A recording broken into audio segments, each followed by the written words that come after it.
Bang, bang, boogie. What's going on, everybody? It's your boy JTLive. Welcome back to another episode of South Stand Stories, the series. Of course, we go through everything happening in and around the world of Leeds United. And we have a little talk about it. And what a absolutely tragic day it has been for Leeds United. 12:30, we're all sat there licking our chops. Norwich City, formidable task for Ipswich, a side that you'd expect Ipswich to have a lot of problems with. And what happens? Ipswich only go and bloody lose it. Would you Adam and Eve it? 1 in a million chance. Leeds have to top the table with 5 games to go till the end of the season. A position we had been begging for the entire year. And what do? We go against Coventry, a side that we should easily be dispatching. I don't want to hear all of this. Coventry are all this, they're all that. No, they're not. They're a Mickey Mouse side. They're all right. They're that good win against Wolves. They're not on our level. We have the players that should be absolutely dispatching of them. And we turn up in the first half. We're still half asleep. We're on a different time zone, all right, when we turn up there, mate. The passing was awful. No one looked like they could make a 5-yard pass. It was like watching Ray Charles try and play a game of darts in there. Absolutely no accuracy with our passes. We were flatter than a bottle of Coke that has been left out on your windowsill for 2 weeks. And we just had absolutely no zip to our game. We were like a broken jacket. Absolutely nothing that screamed a side that was going for promotion. Coventry looked like the side that were going to fight to be on the top of the league. They looked like they had a bit of fight about them, a bit of grit, a bit of determination. What did Leeds show? We showed absolutely nothing. We showed as much as a turned off TV. It was something that really embarrassed a lot of us, to be honest with you. The way we performed, it's not even the fact we lost, it's the manner in which we lost. It's the way we performed in that second half. It's the way that we performed in the first half that just simply wasn't good enough and does not scream of a side that's really fighting seriously for promotion. It really doesn't. And now we really have to hope Ipswich slip up again. We really have to hope Ipswich slip up again. And we have to hope Leicester slip up again. And it is out of our hands. And going into this point of the season, that is not a good place to be in. Because even if we were on the same points and it was in our hands with Ipswich, that's still a dangerous place to be. Because last game of the season, we've got Southampton at Ellen Road. And I know they've been shit in the bed recently. But boy, would they love to have their final nail in the coffin and stop Leeds from getting promoted. Boy, would they love to do that on the last day of the season. We don't want to be going into that game, last game of the season, needing a win. But that's what we're going to have to do now. Because of the manner in which we've thrown these things away. That Watford game, threw it away. And today was even worse. The wide areas were appalling. They were appalling. Some of it I thought was alright. I thought Dan James, especially down that right-hand side. Even Connor Roberts, Archie Gray when he got down there. Third part I thought was alright as well. But especially down that right-hand side, every time we got in and around the 18-yard box on the wings, our crosses were awful. They were terrible. They weren't going anywhere near Bamford. They weren't going anywhere near Joseph when he was on there. A lot of them were struggling to make it past the first man. If they did make it past the first man, they were flying all the way off to touch for a throw-in. There was no composure going forward at all. The movement was stiff. All right, there was no one making diagonal runs, no one doing a give and go, a bit of triangle action. No. It was all stationary. It was more stationary than W.H. Smith's. No one looking to make any kind of incisive run. No one looking to change it up.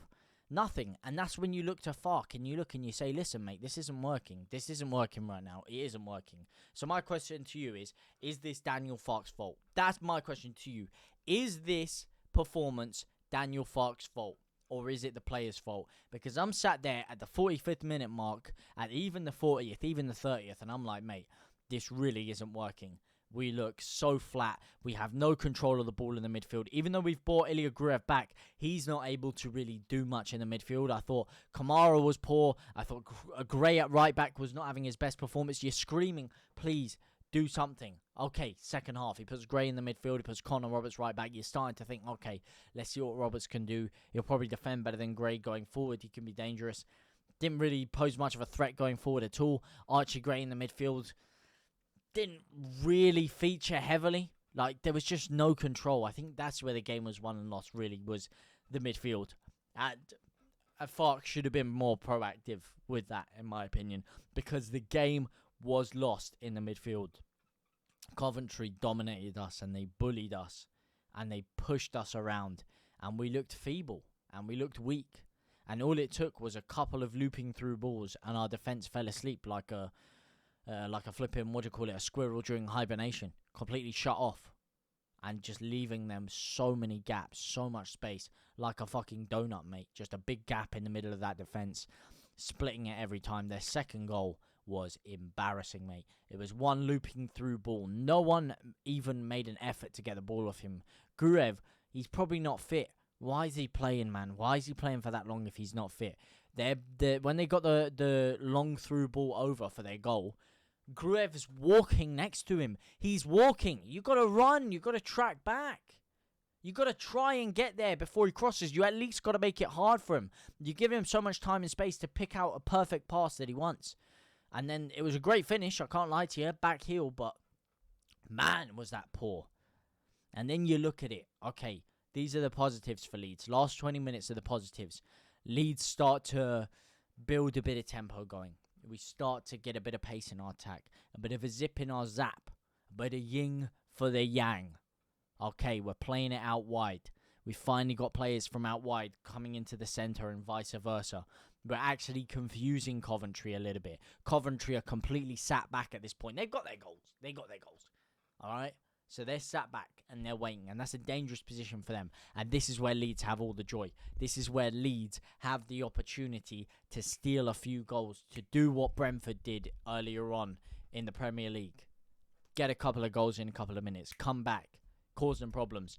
And we did a little bit. We did. We actually created a few clear-cut chances. And we actually looked like we were going to score. And eventually, the ball bumbled around the box, 75th minute. And Perot did actually score.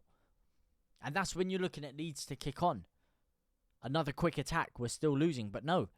The way we played for the next 5 minutes, you would have thought Leeds had just conceded.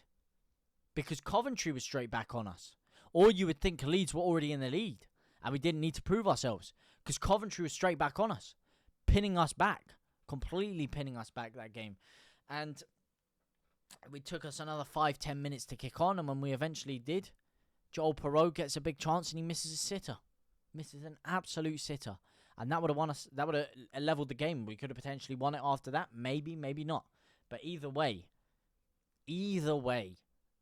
that was a huge opportunity for Perot. And he would have scored 2 goals. He would have been a hero. And it would have put everything back in Leeds' hands. But now he misses that big chance. And those big chances are the ones you need to convert if you are going to get promoted. Those are the big chances you need to convert if you want to win the league. Those are the big chances you need to convert if you want to beat decent opposition. And unfortunately, when we did get opportunities, we didn't take them today. And it's not even that we created that many. It was more the pass before the pass. That was our problem. We didn't actually create a whole lot today, if I'm being honest with you.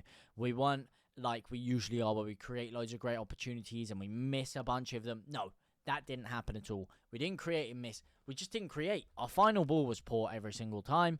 The movement wasn't good enough. And just simply looked flat and lethargic up there. And Leeds never really showed any kind of cutting edge to score. We had a good chance with Archie Gray at the beginning. Could have cut it back to Somerville. Messed it up. DJ had a couple of those opportunities. But as I said, man, the movement was off. And the final delivery was well off, mate. That was Hermes-esque. That was not Amazon Prime delivery. I tell you that for nothing.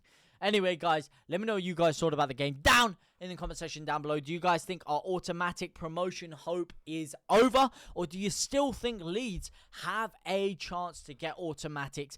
It's not in our hands anymore. It is now in the hands of both Ipswich and Leicester. And we're going to really have to hope Southampton do a job against Leicester, but not a job against Leeds United. Because if they do, Leeds are screwed. And we really wanted a little bit of a gap going into these last couple of games of the season because of that Southampton game coming up. Ipswich have already played them. They beat them. They lost today. This was our chance to really cement ourselves as favourites for promotion. And what did we do? We threw it away in the most embarrassing manner. So do you guys still think we can do it, or do you think that's curtains for Leeds? Please let me know what you guys think down in the comment section down below. For now, guys, I will see you very, very soon. Au revoir, my brothers and my sisters.